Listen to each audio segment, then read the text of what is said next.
Up next for United in the last 16, either Bristol City or Nottingham Forest. Should he have been worried, Ali? No, I watched most of it. I always felt they had enough. I mean, brilliant from Newport coming back, but it's just the first thing I've got to say. But United missed chances, and I was never thinking there's a real shock on the cards. You know, Fernando scores, and I think it was Garnacho went through and hit the bar, should have squared it to him to put them further ahead. But it was a good cup tie to watch, I've got to say. Morris, deflected goal and things like that. No, it was a good game to watch, but I've got to be honest, Jeff, I never ever thought that United were in serious trouble, to tell you the truth. Yeah. Bryn Morris, Hartlepool boy, we let him go. We decided not to give him a deal after the end of a loan spell, for goodness sake. Is that right? Yeah, I mean, and then he goes and does that in front of the cameras on national TV. An absolutely stunning goal. I watched the draw, I must admit. I don't know if anybody watched the draw, right? I'm sitting watching the draw, and they got to the last 4 teams. Did you know that? Yeah. And I'm praying, I was actually praying for Manchester City. The entire nation was. It'd have been incredible. It would have been absolutely. I was just sitting there, and I could even tell you, I think Luton were number 13, and I was just praying for number 13 to come. There was only 3 balls left, and I think it was Luton were 13, and I wanted them out to leave Manchester City and Maidstone in. But it wasn't to be. It wasn't to be, and you could see the reaction, by the way, when you saw the Maidstone fans who were all gathered together, you know, when they got Sheffield Wednesday or Coventry, when the silence was absolutely deafening. Anyway, as always, the final word is the first place to get your calls in at the end of all the weekend's action. Ian Holloway was in for Alan Pardew this weekend, and he and Bailey, the Manchester United fan, had a disagreement on what's next for the club.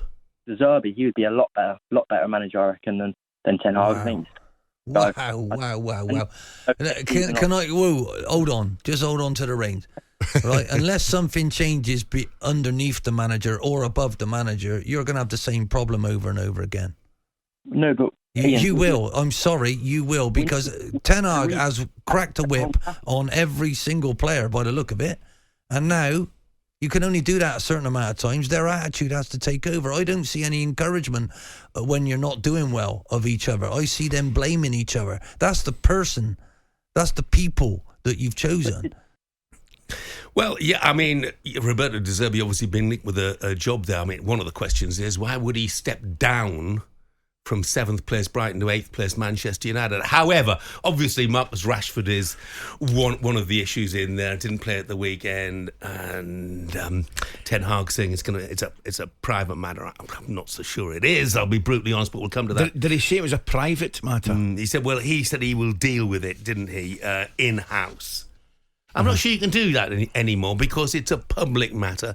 It's out there in the headlines. You know, Marcus Rashford pictured, you know, in clubs and bars in Ireland, says he's unwell. Well, it's pretty straightforward, isn't it? The first thing you've got to do is tell the truth, right? That's the first thing you've got to do. So what if he's unwell? He's unwell. Simple as, you know. And there is a case to be made, even if he was wrongly going to a nightclub. You know, if he's unwell for training, he's unwell. But if the reason he missed training was due to the nightclub, that's a different matter. I just think that Ten Hag owes a bit more to the Manchester United supporters than to say, we're going to deal with this in-house. Yeah, I think he's got to be honest with them. And I think, you know, he will be honest with them. But if he wants to keep it in-house, it clearly means he won't be telling any fibs, and he will be dealing with it in-house. But I don't disagree with you at all. I think the Manchester United fans deserve to know what's going on. 03717 223344. Manchester United fans, do you agree with Bailey? Do you think that's a bit of an overreaction? Give us a call this morning. talkSPORT Breakfast, waking you up Monday to Friday morning from 6 a.m. on AM, on DAB, via the talkSPORT app and on your smart speaker. talkSPORT.